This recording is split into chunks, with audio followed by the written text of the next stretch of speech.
semacam tip bagaimana sholat itu bisa dilakukan secara khusyuk. Jadi begini, jadi yang pertama harus dimulai begini ya. Jadi sholat itu apa? Apa itu sholat? Berarti kan ontologis kan. Sholat itu apa? Secara bahasa artinya terhubung, tersambung. Sholatun tersambung gitu. Ya, tersambung atau terhubung, terkomunikasi.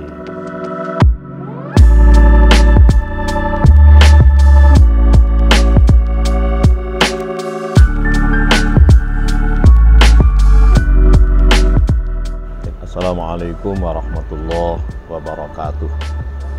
Alhamdulillah alladzi arsala rasulahu bil huda wa dinil haqq liyudhhirahu 'alad dini kullihi wa kafa billahi syahida. Asyhadu an la ilaha illallah wa asyhadu anna Muhammadar Rasulullah.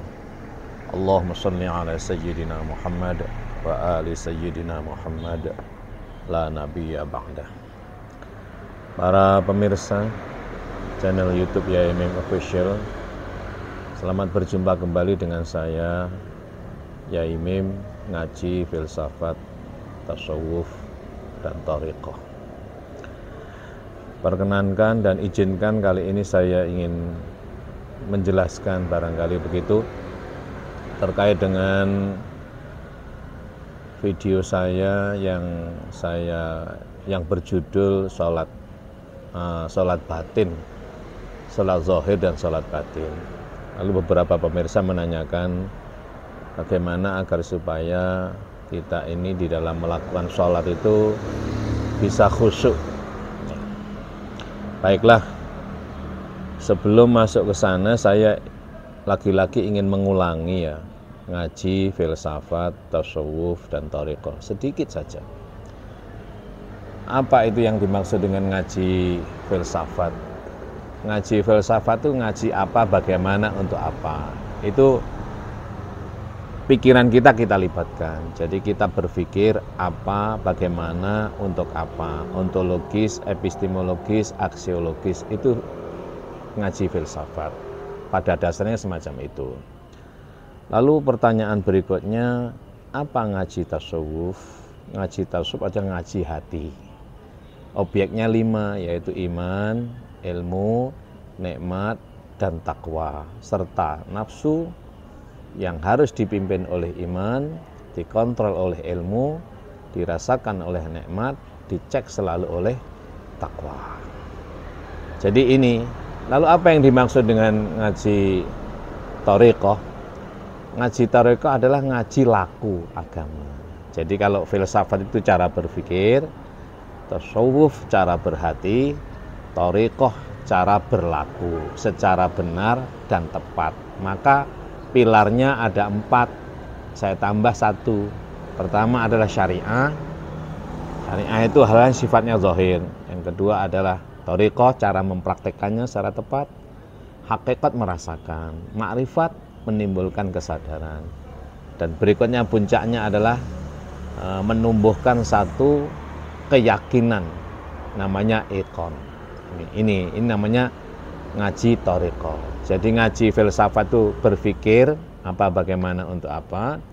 Ngaji tasawuf itu adalah berhati, ilmu, iman, nikmat, dan takwa, serta nafsu yang harus dipimpin oleh iman, dikontrol oleh ilmu, dirasakan oleh nikmat, dicek selalu oleh takwa, agar supaya kita bisa dan dapat mempraktekkan agama atau laku agama secara benar dan tepat serta baik. Namanya ilmu thariqah atau aji thariqah atau epistemologi agama.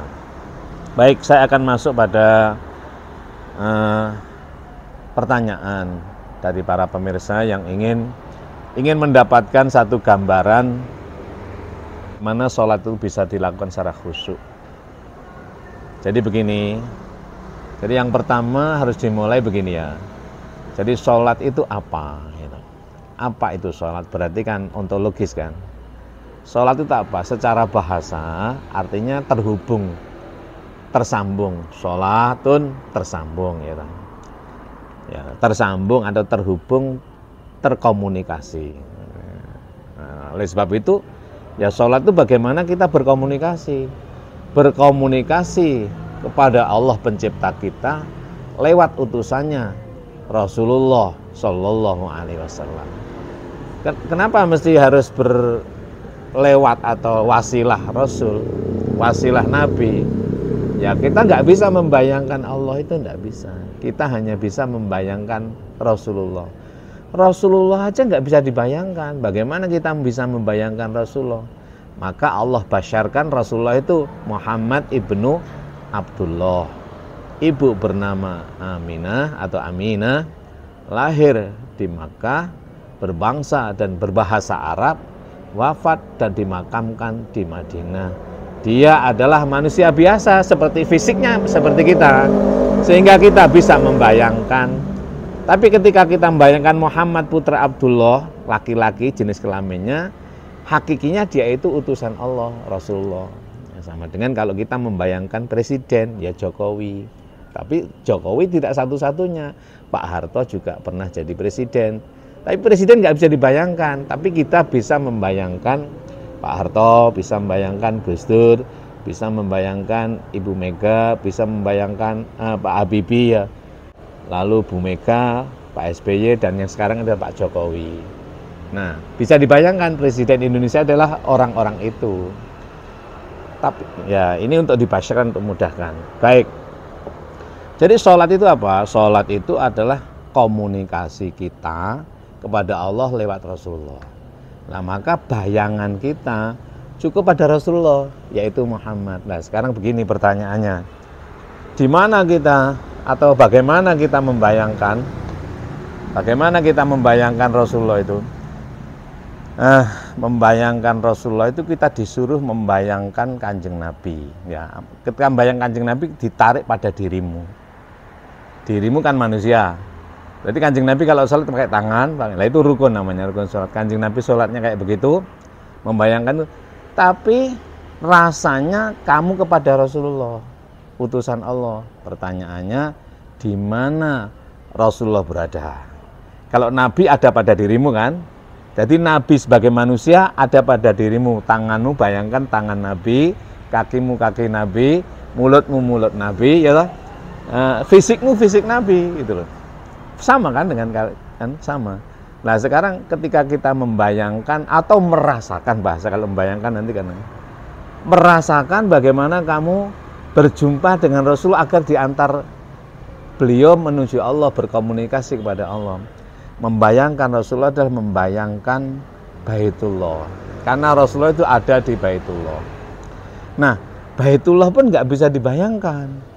Maka Baitullah itu tandanya Ka'bah.